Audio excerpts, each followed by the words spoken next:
Just doing my thing. That we are. Thank you for joining us. You are tuned in to the Voice of C38 podcast. I am your host, Brendan Wyatt. I've got my crew, my whole crew, or at least most of my crew. I'm missing my news lady, but that's just because it's her day off. She's still part of the crew. I thought she quit. Well, she didn't unofficially quit, but she did get a regular. Leave your ass either. Yeah, she got a regular job, you know. Yeah. So I got she got away from you, is what I hear. Well, as far as I'm concerned, I got my boys in studio. So Can't stop playing on the phone. Heard a little bit from Matt, and Brian's got his ear in the phone, but that's because we got some interviews coming from you, or coming for you. He's texting your wife. Aloha fans. A little bit later. Stop looking over my shoulder. Brian and I partook in the only Rapids training that people were able to get some eyes on. So we got some eyes on some training, and we also got the mics in front of a few guys. So we'll hear from Pobs, as well as new signing Gordon. Jesus, Klingenschmidt. Yep, Gordon Klingenschmidt. I like that. That's a good signing. And then of course, Brian anyone can do anything. Took it upon himself to make sure that he could be the first one to talk to Little Dill this year. So we've got a little bit of Little Dill audio. I did not forget Austin. I just jumped right into what we've kind of got ahead of us. So say hi, bud. Greetings. Yay! Are we twitching this? Now mute him. Oh, we are twitching this right now. So, all right. All right. So for those of you that are listening later, which is probably 98%, 99% of the rest of the people downloading elsewhere. If you're listening to this live, get out of this room. Creepy. Go get me a beer. We've spent the last 35 minutes figuring out sound technical difficulties. And this is as good as it gets. I could not be happier to actually finally get going and discuss some stuff that we've got going on. So as I mentioned, we do have some Rapids interviews that we're going to play for you guys. They made a big announcement. Well, they'll call it a big announcement. It really wasn't that big of an announcement to us, but the All-Star game was announced as far as location. We'll still have to wait a week or two or even longer as far as who the opponent will be. TBD. But we do know where it will be. The expansion deadline is today, record day, Tuesday, the end of the month, which also happens to be the end of the European transfer window. Doesn't really leave much room for rumors as far as the Rapids go, because I think we pretty much kind of took care of whatever offseason moves we were going to make in that window. Now there's always that question of, will these guys be able to join the country? Did we hear anything? Did anybody actually take advantage of that window? There was quite a few guys. There were some signings here and there, but I wouldn't necessarily say it was like you got guys out of LA just grabbed someone from France today. Yeah, LA did, and then he looks old, so Philly's picked up a few people. LA. Orlando picked up Jonathan Spector. Anybody who's a U.S. men's national team fan might recognize that name, although he's kind of been out of any sort of spotlight for the last couple years. So that's relevant to maybe some Orlando people, but not really to us. It seems like this year's been the year of Scandinavia and Ghana. There's most of your signings, it seems like, It seems like a lot of signings did come out of the Dream Academy in Ghana and everything else. So you kind of might want to... It seems like everybody's picking up on some certain... techniques as far as recruiting goes, or maybe where they're picking certain players out of. They're just lazy. They just go after them. But honestly, if you think about it, though, with MLS picking up a handful of players out of Ghana, and whether it's out of that academy or not, that style of play is an attacking style of play. It's a creative style of play. They're quick players. It's going to add eventually some excitement to MLS. Hope so. I think it's a good thing. I got nothing wrong with that. So we'll talk. He seemed to add excitement to Norway. For sure. Those but two guys did pretty there well was there. some linkage there because the guy who put together that academy was also a bigwig as far as what he did in Norway. So there was a little bit, and I'm I'd have to go back and pull up that article. And if you happen to see it, it's on the Rapids website, because when they talk about Nana Boateng, they talk about his relationship with the academy and Norway and the guy that brought him there. And it's all kind of tied together. So anyway, it's all ball bearings at this point. End of the transfer window, end of the expansion deadline day. As far as what you can, there's 10 teams on the list. One of them will get awarded a MLS franchise. We'll touch to that a little bit, and then we will talk about where the Rapids are at this week as they departed for LA and what they'll be doing, because it's going to be a little bit more than what they did this week. So as far as preseason goes, that's shaking the rust off. Nothing but progression. So, where do we begin? And we can talk a little bit about what we saw there too. Yeah. Why not? Practice stay local, was keep it local. Practice was nice to be able to get back out and see the team. And for us, you and I, Brian, we're kind of seasoned veterans at this. This is something that we've been doing for years. You obviously a lot longer than me, but the beginning of the season is something that kind of it sets the tone in a way for what the year is going to be in a way. To an extent. Disagree. Okay. From last year. Remember the Desert Diamond Cup, the preseason, all that? None of that. That's not necessarily... more training. Yeah, I think it's just being able to get out and see training and get to see the team and talk to some of the guys. Your perspective. From my your perspective ability. as the journalist, as the season starts to I tend to unfold, drift off. there's a vibe that I get when it comes to visiting practice. Brian's wearing a baseball hat. That starting makes to... me nod off. That's the University of Hawaii, man. Yeah, they have a baseball team, right? They don't have much of anything, but they do have a decent college. They got a killer women's volleyball team. Should go coach some soccer in Hawaii. The only guy I knew from high school to go to University of Hawaii was not exactly a smart guy. Really? No. Fast times. He was Sean Penn. I believe he was a jock, but I don't think he was a very smart I had guy. a kid. I actually have a little story there. The kid that I went to high school with, he's a year behind me, played basketball with him. He went to play basketball at Hawaii, became their career leading scorer, just died a few years ago. Aww. As a weird condition. Anyway, you can edit that out. No.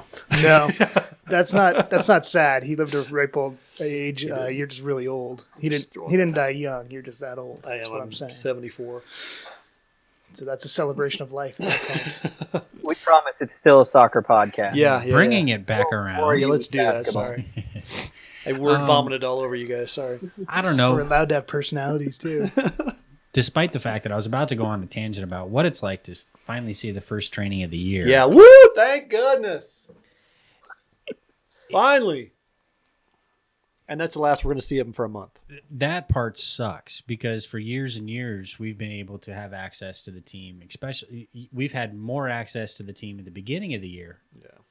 Than throughout the rest of the year. And that's just because the beginning of the year there isn't a whole lot going on and the boys are getting warmed up and fit and they stayed here locally. right. So This year there's going to be a lot of changes.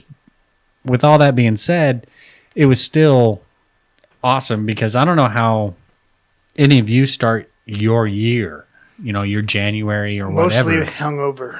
I think that's how most people start their year. For the most part. I mean, it doesn't matter what kind of fan you are, whether you're a sports fan, football fan, soccer fan. There's, especially in Denver right now, there's not really a whole lot going on for you. So your January is kind of bleh. If you have the opportunity to go out and see your team start to prepare for the season, that gives you kind of almost an extra leg up as far as excitement for what the year has ahead of you. And that's kind of what I was getting at. It was really nice to be able to have that excitement this early in the year come to me that, already. Although it does suck that we're not going to get eyes on the guys for almost another month now. But with that being said, it doesn't mean we're not going to have a lot of soccer to talk about because Darn it. there's going to be 2 games coming up in the next week and a half. Scrimmages, I guess, if you want to call them that. We don't know the opponent of one. TBD. They're TBD. FC. It's probably some LA-based team. Who knows? It I don't could know if be. they're in America. They're TBDFC United. Right. SC. with a shield as a logo. Are they playing the Chargers? Oh, damn. He's getting on your San Diego. I always hated the Chargers. Oh, all right. Good riddance to the Chargers. I was like, you're talking to Matt about the football, throw ball. Bunch of crybaby whiners. There isn't a whole lot of sympathy coming from him at all. So it was nice, and it was great to be able to chat with some of the guys that we chatted with. I was glad that we got Pablo early and got to, and you guys will hear where he touched on the off season and a little bit of the preseason and his preparation this year as far as moving forward. I think the fun interview for us was Alan Gordon, because we have this. Before we get into the interview too much, was there anybody sitting out outside of like who we know is recovering from injury, or was everybody out there? I'll tell you, the day we were there, training. Even Mr. Howard was doing some stuff, which, we talked about a lot last season, with Jermaine Jones and his situation as far as injuries go, and knowing where a guy is at as far as, being able to tell when we can see it. Although by the time we got there, Gashi, Gordon, and somebody else were boots off in running shoes, just, chilling out. Right. So it was a very casual situation. How's Gashi's tan? You couldn't tell. Pretty good tan? Yeah, he wasn't reflecting the light off the top of the bubble, so that he had one. Yeah. Okay. He's got to let his hair grow a little longer. I didn't notice that. He's got a little Euro look. Right. I did notice, though, too, speaking of him, the next day, or the I guess their last practice, there was a tweet from CU Soccer that said, hey, thanks, or great to have you guys, good luck, whatever. And Gashi was in the group photo, but he was in street clothes. So maybe he sat that one out. I don't know. So that's how you get a Sochi. But in a way, we've known Gashi to participate in select practices, so to speak. And in most of the cases, early in the week, he doesn't go all out. I think at this point in the year. Yeah, and we're so far out. And knock on wood, nobody was injured. Right. Anyway, so I told you about that before. I will take that microphone away from you. Don't make me take that microphone. But we finally got to see, albeit 10, 15-minute glimpse of a lot of the new draftees and new guys. Yeah, we have to make mention that there was a moment there. Couple. It was two brief moments from Peggy Nagacha that made you think, oh my God, if this is a sign of things to come, that wasn't me. Then this guy was a awesome pickup, and just wait until, he gets to see some real time, because as Brian was sitting there mentioning, as we were talking about, because basically what had happened was he had hit 2 sick shots back to back that screamers one was from distance. One was 30 some out, and the other was a volley, one touch, just oh my God. And they were consistent and consecutive, and you're kind of like, oh my God, Deshaun Brown never hit anything like that. Don Badji never hit anything like that. Like, is he a sleeper? Is this someone that we're going to see get some good minutes? Rookie of the Year candidate? Could we go that far? Whoa. Pump the brakes, bro. Hey, I'm just throwing it out there. Time to put some money on Charlotte. Wow. Well, the whole Charlotte thing, don't even get me started on that debacle. I won't. Okay, good, because I really don't want to. I will not. I'm not saying a word. Don't let Brendan send all our talent away because he says people are going to be. Right, I said that about Calvert. We didn't see anything about Calvert, did we? We didn't say. He was there. Yes. That's the thing, though. Yeah, you forget about Caleb. He's just quietly. Well, the thing is he's just so young. And you forget about kind of the 18, 19-year-olds, because especially now with this team and the depth of talent that we have, when Shane and Dylan got signed, those 18, 19-year-olds, we needed them. Now we kind of don't. Yeah. So when you think about it, yeah. Which is a good thing depth-wise if you look at it that way. But. Right. But we need a better affiliate than Charlotte. Hey, we're not getting started on that. Right. But in general. So with that being said, there was a couple moments that, made us think, oh, wow. There's something to come out of. I mean, we've never really, I can't say never, but we haven't been let down in recent years as far as our draft picks. No, not really. I know there's a bald guy on the other end of this computer that would like to go off on at least one player that was a draft pick that has last year was been kind of somewhat. He acted really well for a few seasons. He just hasn't done well the last few seasons. Are you forgetting to talk into your mic, man? Are you forgetting talking to your mic? No, I'm pretty good and loud. Whoa, I know you are, but what am I? Right? Got you there. And gotcha. Damn. Gotcha. Yeah, I don't know. I'm anxious to see the quality of our draftees and pickups because I think look at the draftees. They aren't normal out of college kids. No. Look at the guys they took on of rounds 3 and 4. The one kid comes out of the Real Academy. So there's some pedigree there, and Ngacha's been playing, at other places other than just school. So these are And it's not like Axel. Old kids. Yeah, exactly. I mean, that's what I was kind of getting at is if we picked them for a freaking reason. Yeah.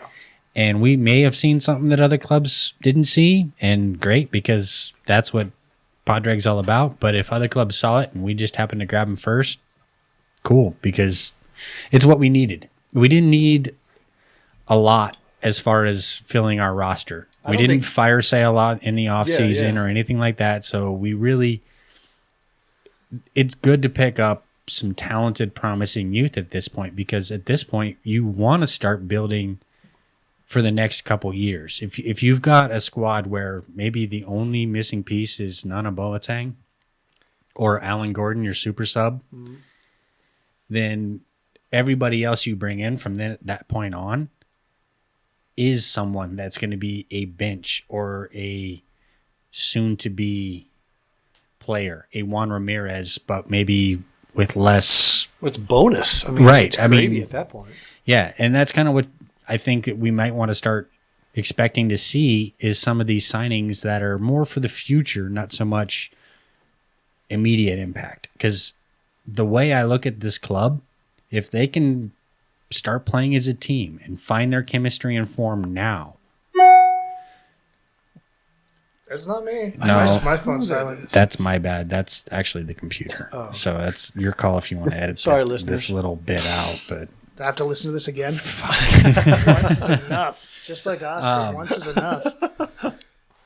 Yeah, it's I'm going to be anxious because I think of our roster right now. Correct me if I'm wrong, but aren't we? Technically, we're signed at 22 and we're allowed 28. It could be a year where a lot of these kids stick, whereas last year, one Mr. DC stuck. Yep. I'm interested to see who's around. They don't even have to be on the bench or any of that business, but who's going to be around Commerce City training on a regular basis come March. Speaking of 3rd, who's around, the biggest question I've had is Boateng's not here yet, right? Not that. Is anyone else worried able that to- he's not going to be able to get here Well, with the I political am climate a little as bit. it is? Yeah, a little bit. the I don't- talk was he was going to meet the team in L.A. Okay. So there's But that- time.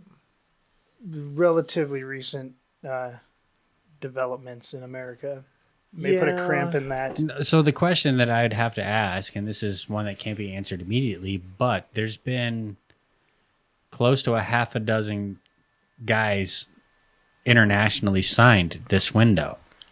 How many of them are with their team now? I haven't heard of any issues Because we within know MLS. Columbus has signed a couple guys from Ghana.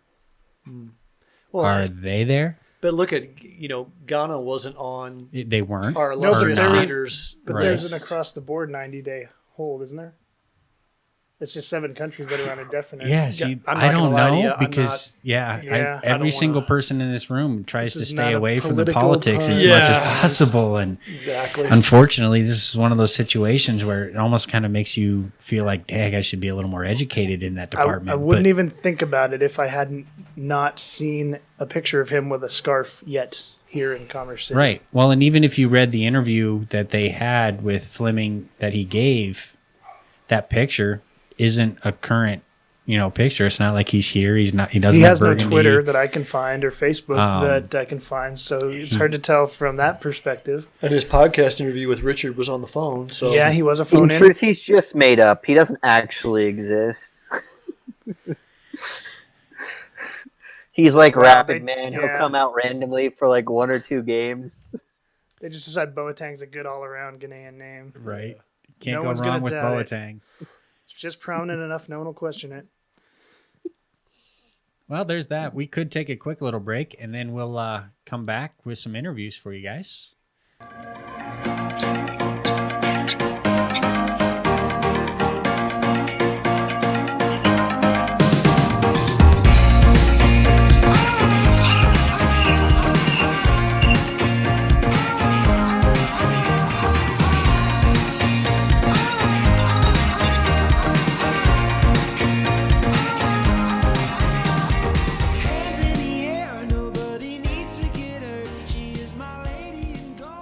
All right, thank you. We are back, and this time we're going to listen to a little bit of some interviews that Brian and I got from training the other day. Was it Thursday? Yeah.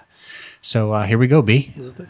Yep. So yeah, we're going to talk to Pablo's going to talk to us real quick, and he talked to a small little group, but just a little bit about how preparation's been for this early part of the season and so on. So here you go. When something works and you end up spending a lot of time trying to improve in the different areas as a coach and prepare a preseason the right way, that becomes, and you get some success, it becomes the way. And so from that perspective, the pressures are different. It's more about the pressures I put on myself to become a better coach and to continue to improve the areas of our game that I feel that we need to improve on. And spent countless hours and in the time that I had to really, again, fine tune our style of play, and then how can I become a better communicator? How can we have a better culture? Which I thought our culture was absolutely fantastic and the foundation of everything we did. But just finding different ways to continue to improve in all areas. The question that was asked of him, I just asked him, hey, do you feel like you're in a better position to start this season than you were last season? Do you feel a little more confident? So. Read any good banners lately? Is that what you're asking him? Watch for the flyovers. So, yeah, I mean, and then he went on to have some other conversation, and a lot of that will be shared in a piece that you can read about on Voice of C38, upcoming in the next few days. But he talked about, in a nutshell, and I know you tell me if you got the same vibe, defense is good, offense needs work. That's what we're going to focus on, and that's what they do. And you'll read more about that too if you go to that. But that was kind of the gist of it. Yeah, he acknowledged pretty much what we all had kind of said. Definitely towards the end of the year, there was that the offense is a little bit lacking, but he's pretty confident in where his defensive front goes. So yeah, you got that. And excuse us for a little bit of the sound. We were kind of standing right by the heater inside this huge bubble. So it was kind of, you had this drumming sound of the heater, and then you had 6 or 7 microphones all in the same spot. And he only had a little bit of time because there was one question I wanted to get to, and no one has touched on it yet, or at least it hasn't been reported. What did he do this year in the offseason to prepare himself for the season? Because we all knew what he did last year. We knew that he had spent some time overseas with some pretty big name coaches and took it upon himself to kind of see how they prepared and what they did. I wanted to know what he did this year as far as stepping his game up. Right? Just to kind of, be able to.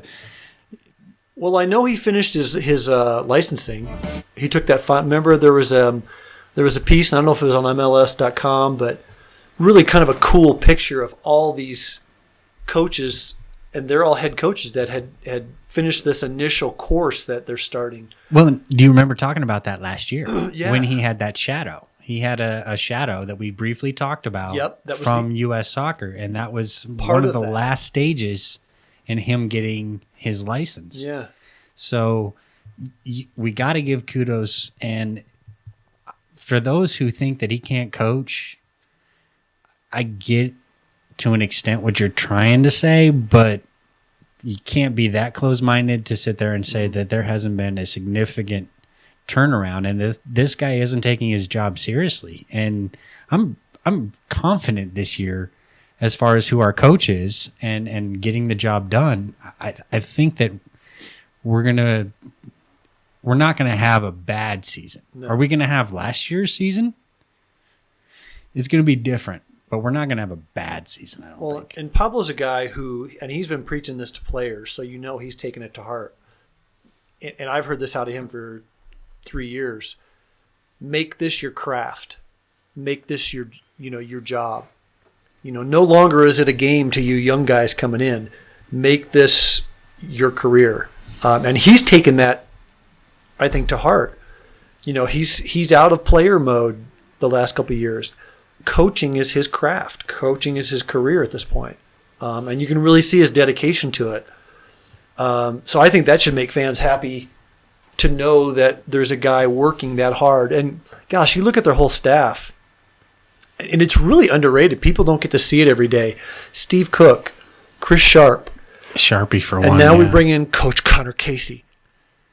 But these are guys. By the way, thank you.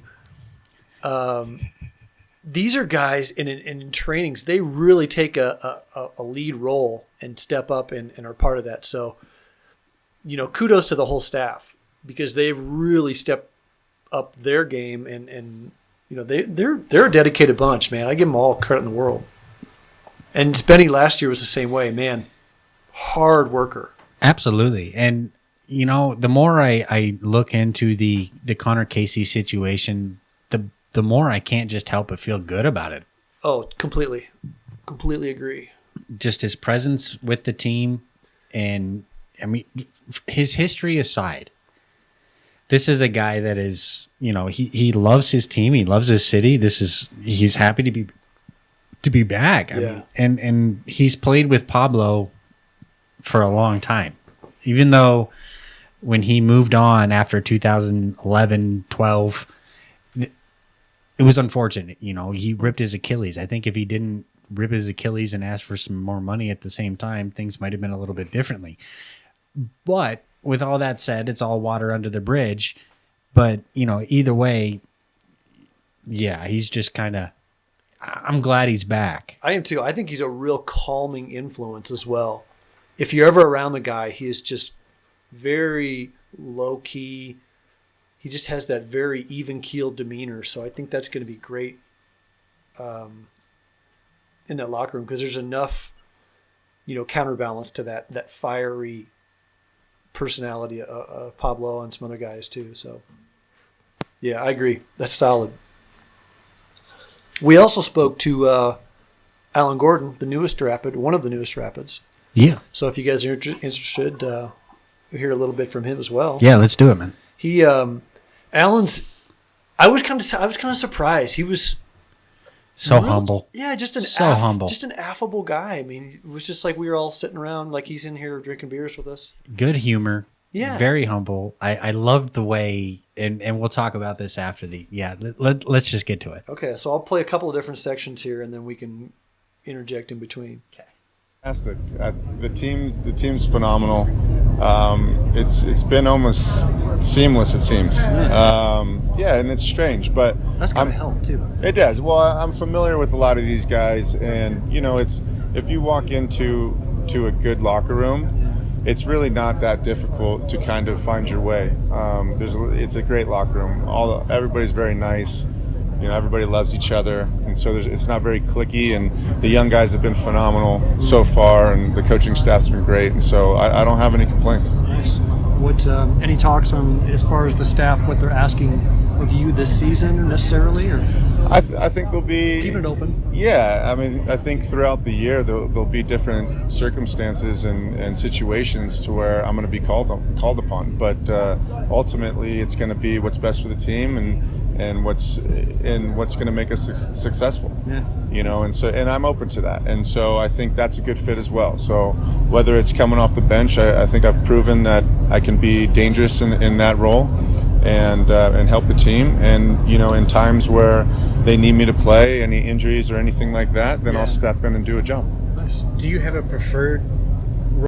Would you prefer to get more minutes as a starting role, or do you like coming off the bench and being that super sub who comes in and provides that bit of magic?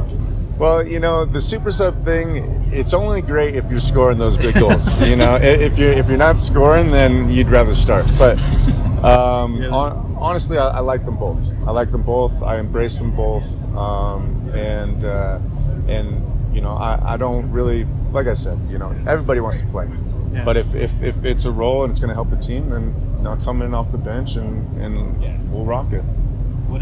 There you go. Yeah, my bad on that. I got a little mute button happy. I forgot about my question that was followed up by that. But I was trying to give you some airtime, man. Yeah.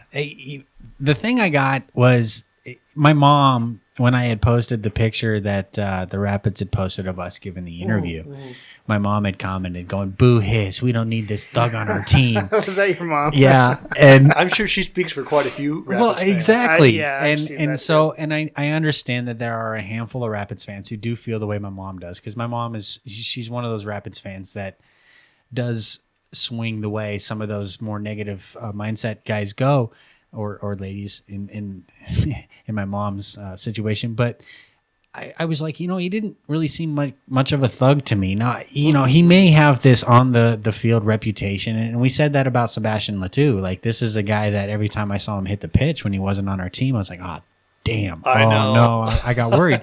And as a Rapids fan, you felt the same way about Alan Gordon. If there were two guys in MLS you could say that about, it would have been Alan Gordon and Sebastian Letou. Alan Gordon's name would have came up first. So the fact that he's Don in Burgundy, how can you sit there and say, boo? Like, this dude can't kill us in the 80th minute anymore. If anything, he's going to do what we needed to be done in the 80th minute. Unless he gives up an own goal. Then he kills us, all right? Right, but how many own goals has Alan Gordon scored? I don't know. But on a bigger scale, Right. the same thing happened to Manchester United when Michael Owen was brought in. I don't know why, but Manchester United fans said, I will never accept Michael Owen. And I wasn't deep enough into it to understand why. What? You've got to have a shield before player mentality, in my opinion. Like, I think you should put your team above players. That's the way I am. I'm like, I'll hate a player that's on a different team, but as long as they're playing for the shield, I want them to do the best, because that's what I really want, is the Rapids to be successful. I like it when our players are successful when they're playing for us, and I wish them all the best when they leave, except for when they're playing us. Yeah, but in the end, it's the players that are playing for us that I care about. Right, unless you got dreads and used to play for the team.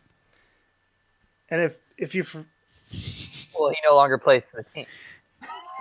What if he can't? What if he can't? And he's just a douchebag. Like, let's just be honest about it. Okay, all right. I know we try to stray away from the hypotheticals, but I just This was have almost to. a clean podcast. Yeah. Joan, he took that bait and ran with it. Sorry. Yeah, but if Beckerman donned Burgundy again, would you be saying the same thing? Like, would you have the same feeling about Beckerman as like some do about Alan Gordon now? Played for us again? Yeah. I would cheer him on.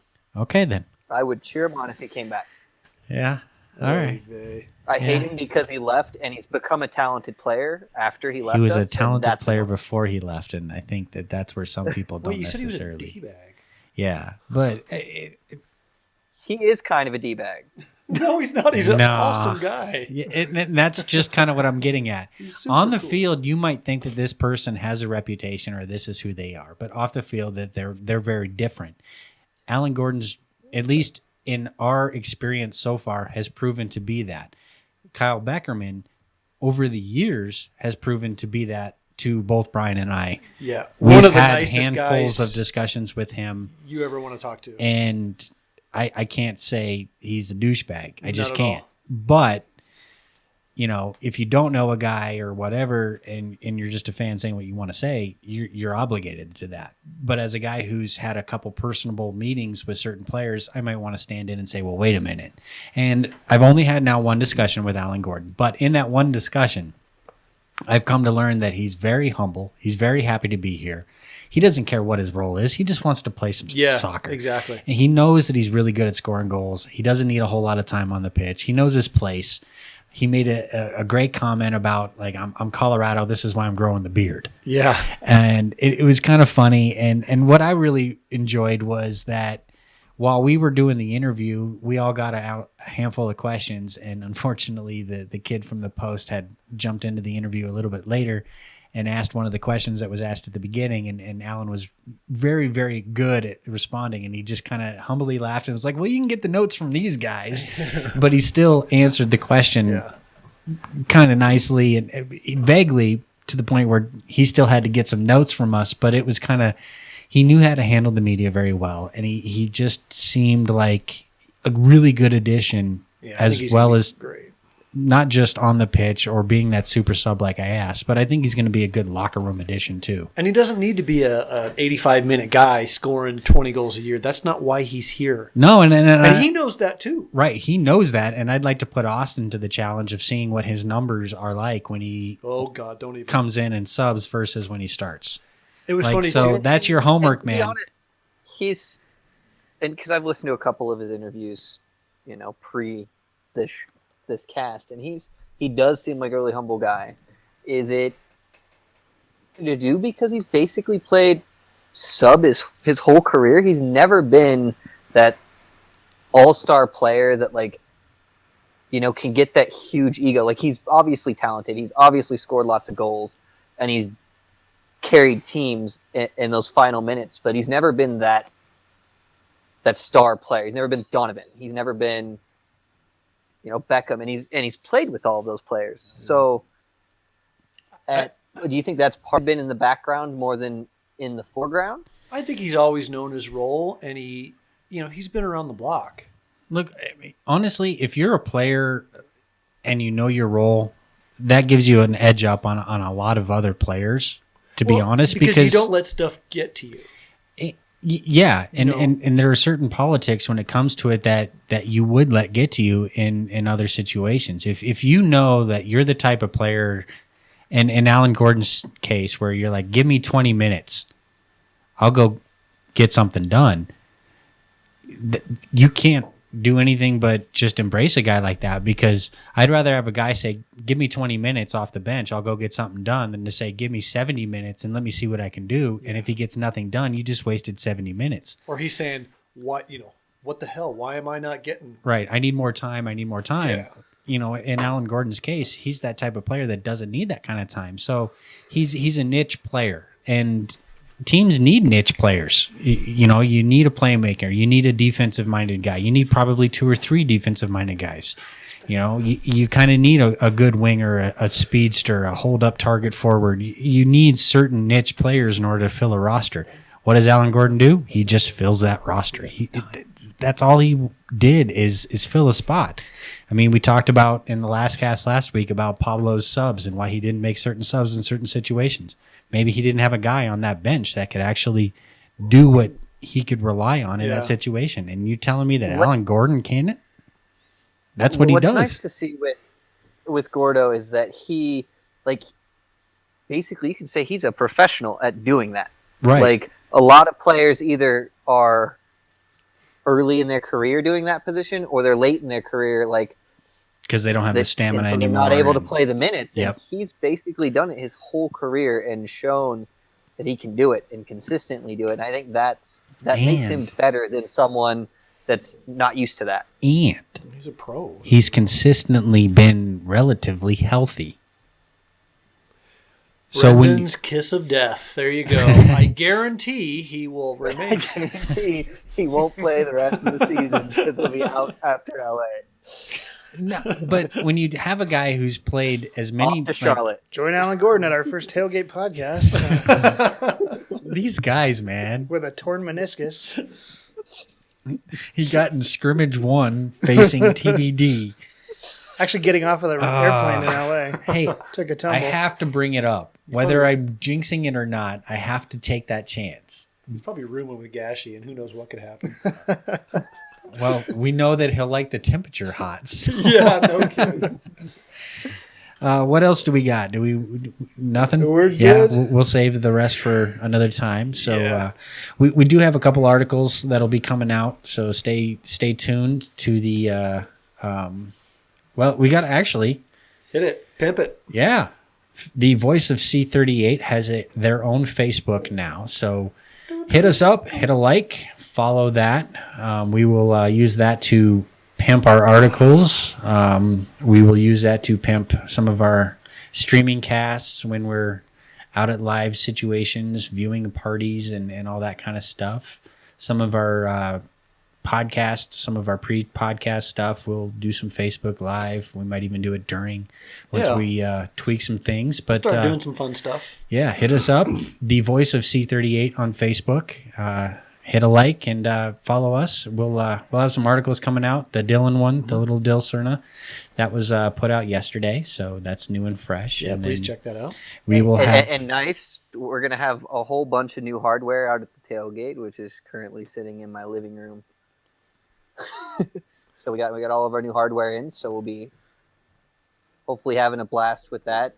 Hopefully our interviews will sound a little bit better and that kind of thing. Well, and look at and fans also just last year was our first year, so we're growing. We found out, and we're going to do nothing but get better and better and provide more content, provide more, insight to this team. So, and maybe Brian will show up to a few more tailgates a little bit earlier to hang out with people. I don't know. I'm not going to make any promises on that one. This year's going to be, I mean, we took last year and felt like we did a great job, and all we wanted to do is make this year better. Every year we want to make better, and so that's kind of what we're doing. And we found what we like to do, and I think we're going to grow that. I think it's going to be great. I'm excited. We got a new website coming out we're working on, and we got a new logo we're working on. Really? Yeah. Wow. And now the Facebook, so we're getting there. But Speaking of expansion. Yep, I was just going to say I want to leave us with one more topic and one more thing to talk about. Boom. Normally, I'm the guy who's busting into the segues. Yeah, today is the deadline for expansion application. 10 teams. Did Commerce City put it, or did Brighton put in for it? Yeah. No. Okay. They probably have as much of a chance as Raleigh Durham. Or Detroit. Or Detroit. How do you want to do this? You want to just rattle them off? Yeah. So them one at a I time? will list off the 10 teams. All right, Austin, you paying attention? I'm listening. That's a lot of teams. All right. It's a lot of teams. Now think about that. Preface this by saying, don't forget, Miami's got their spot held. That's why that you won't hear me list Miami. So out of these 10 teams, only uno will survive. There can be only one. There can be only one. All right, here we go. San Diego. Video game reference. San Diego need a team, anybody? Huh? No. You can't even. No. All right. They need a team. They need a team. They got space. They have a shitty venue they can knock down and build a nice one. It's in a great location. Yeah, in fact, the question is, can they sell tickets? Because they're obviously not a football town. They couldn't sell out Chargers games. They do okay with the pods, I think. I saw something baseball, so today where they'd keep Qualcomm, but they'd use it for the MLS team, and they'd also use it for, is it SDSU? SDSU. Play football? Yes. Throw ball, sorry. I thought they were going to build a new complex on that site, though. Oh, okay. Now, see? There's a Qualcomm's lot of questions. Qualcomm's pretty old. Yeah, it's pretty bad, and it's not a nice facility. You saw it. The men's team played there. Yeah. I'd like to see a state get one that doesn't have a team. Okay, so moving on. So, Next on the list. No more Southern California. Thank you. But I just don't know if San Diego can sell out. They already have two teams in LA. Next would be Tampa. Sorry, that was me. I say probably not. Well, the Buccaneers have been wildly successful. It's not the Bucks. Now, see, Tampa's got a history with soccer. And you got to look at their ownership groups, too. I mean, who's heading this up? Tampa's history with soccer has always been below par. I don't ever see it going above par. I love Florida. I'd love to see a Florida rivalry, especially considering Orlando and Tampa are 45 minutes apart. Tampa had their chance. They blew it. Moving on. Cincy. Strong contender. Cincy might be the sleeper out of this group. Yeah. I think if any team or city is a sleeper, like, wait, how did they get it? Or pull a Minnesota, it would be Cincy. Yeah, they've really built up their infrastructure and are getting a movement behind it. And they can fill a stadium with 30,000 people. Yeah, exactly. San Antonio. Again, same problem as San Another Diego. Texas. Can they sell tickets to an MLS franchise? And San then you're Diego, putting 3 teams in Texas. And they couldn't even support their, what was it, USL or NASL, the San Antonio, what was it, Scorpions? Please. Moving on, I mentioned them earlier, Raleigh. Okay, moving on again, St. Louis. Strong. If anybody on this list is the front runner, I would say it's St. Louis. Yeah, I think St. Louis is a long time coming, and I think Yeah. they're a cinch. I'm surprised they I'd aren't put in this money on league it. already, Yeah. to be quite honest. I'd put money on St. Louis. Again, I don't know that Missouri needs 2 teams, but St. Louis should have been in here a long time ago. One of them's Kansas City. That's a half a team right there. Yeah, I don't think that Kansas City's even taken into consideration when it comes to St. Louis. See, as someone who's played soccer his entire life, St. Louis was almost a hub for some of our biggest soccer tournaments. Mm-hmm. St. Louis has always been, in my mind, growing up, a soccer kind of town. And maybe they couldn't carry the football team. Maybe they're a baseball and soccer. They've got the infrastructure. They're ready. They've got a head coach who is MLS seasoned. Precky. Legend. So Sorry, that's a little biased. if you have a front runner, St. Louis is my front runner. Moving on, we got 4 more teams. Phoenix. Too hot. Yeah. That's only in the opinion of some. But a good destination. Phoenix is a decent soccer city. I've known some dudes from Arizona, from that area between Phoenix and Tucson. They'll tell you, man, they're reaching out there. There's a population base to Well, definitely draw from. Well, right. the problem is it hasn't quite, as far as what I can tell, hasn't quite gone over the hill. Yeah, they're still kind of up and coming. Like there's still the demand, but there's still some of those 70, 80-year-old retired people that you're just like, they don't, yeah. All right, moving on. Detroit. Florida have the same thing? Yeah, that's part of Tampa's problem. Yeah. Okay. Especially Yeah, Tampa. St. especially Pete. yeah, that whole West Coast, Port Charlotte, St. Pete, all of it. It's not there yet. And so yeah, Detroit. Now Detroit, they're kind of a sleeper in a way because they've got a little bit of a background. They've got I wouldn't say USL team, but they're not new to the scene, but I think I'd rather see the next city on your list than Detroit. Indy. Yes. Now, why would you see Indy? Because again, I think Indy is similar to Cincinnati in that they've really come up as a grassroots organization and put a lot of push and play in behind that team that they have now. And I just think that they're really getting up ahead of steam in popularity and a drive. In my head, the top 3 are not in no particular order: Cincinnati, St. Louis, Indianapolis. Yeah. Look at those are all Midwest, more or less Midwest cities. But I got one more to you throw see in your where I'm wrench. going. I got one more. Go. Nashville. No. Nashville could do it. Matt disagrees with me, but yeah, I don't know. I don't know. Nashville, if Dallas can support a team, Nashville can support a team. Nashville's a big cosmopolitan place. But again, are they gonna be a better organization than Cincinnati or St. don't Louis? How are the Predators doing? I just don't. I mean, their hockey team. If they can keep a hockey team alive, But the thing is, isn't that kind of a one-off for them? to an That's the extent. only game in town. No, don't they have a football team? The Titans? Titans are in Memphis, Oh, shows what I know. so that's kind of what they have. I didn't That's all speak they up have. because I didn't know where. It could have been Nashville. I didn't know. It's just Tennessee Titans. I thought Nashville. Yeah, you know, I don't know. I mean, We know our throw ball. Right? Yeah, we're huge throw ball fans. What kind of sports show are we? I'm very proud that I live in Denver and know this little about football. It is a challenge and an accomplishment to avoid football at this level. Is that the end of the list? So yeah, all right. Well, that is the end of the Well, list. I was surprised Sacramento wasn't let's hear mentioned. it. I gave you my top three. All Right? right, Is so- Sacramento clinched their berth as well? Well, they're not even on the list. I know, So Where I know. are they? But like Miami, have they already been kind of chosen?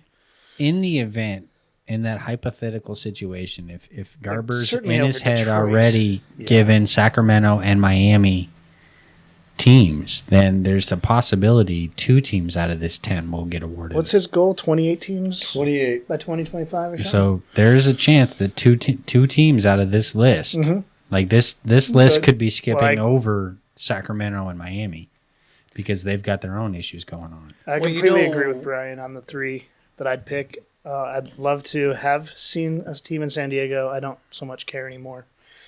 They couldn't sell out Club America when they came to play exhibition. They couldn't sell out the U.S. women's team when they came to play Mexico. They couldn't sell out Chargers, but that's a pricing issue. Soccer's a lot cheaper. Yeah. So I don't think it's feasible. I wouldn't invest in a team in San Diego myself. So my top 3 are St. Louis, Tampa, and Cincinnati. Solid. I'll give you that. Austin? No, Austin go- doesn't I'll get a pick- team. I'd go with probably St. Louis, Cincinnati, and Indy, actually. I could see Indy because they're just in that location geographically where they're just too damn far to go to another, too far from Columbus, too far from Chicago. If you're really into soccer, it breaks your heart that it's 5 hours to the nearest anything and you want your own team. The same could almost be said about Nashville. And as an MLS executive thought process, I think you got a great potential rivalry right there. The only thing I look at Cincinnati being a front runner is because, you know, they would also pull from across the border in Louisville. They pull a lot of that crowd. So, you know, take that for what it's worth. Some of the Western New York crowd, too. Yeah. So they there's could. that. They could. Well, all right. Anything else in closing, gents, as we close this out and look forward to next week? We'll not be with y'all next week, so aloha, have fun, take care. Stupid work. Dang word, dang J-O-B. All right, then. Damn affair with your wife. Why you gotta go there? Bringing it full circle. Start where you end and you end where you start. Thanks for joining us. See you guys next week. If it wasn't for the banter, would you really listen? They listen in spite of the banter.